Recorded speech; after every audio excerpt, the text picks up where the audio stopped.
বাবা ও ছেলের গল্পটি সম্পূর্ণ শুনুন ও গল্প শুনে মনের ভেতর আনন্দ ফুর্তি জাগিয়ে তুলুন।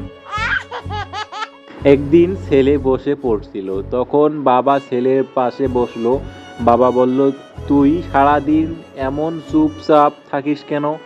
ছেলে বলল, কেন বাবা, আমি তো কথা বলি। বাবা বলল, তোকে অযথা এত বকাবকি করি, অযথা কিছু বলিস না, প্রতিবাদ করিস না।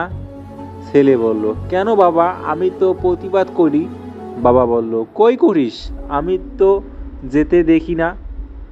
ছেলে বলল, কেন বাবা, তুমি বকা দিলে আমি টয়লেটে যাই। বাবা বলল, টয়লেটে গেলে কি রাগ কমে? টয়লেটে গিয়ে কি করিস বাবা যে রাগ কমে? ছেলে বলল, টয়লেটে ব্রাশ করি।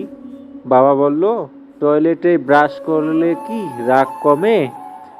ছেলে বলল, কেন বাবা, তোমার ব্রাশ দিয়ে টয়লেট মাজি।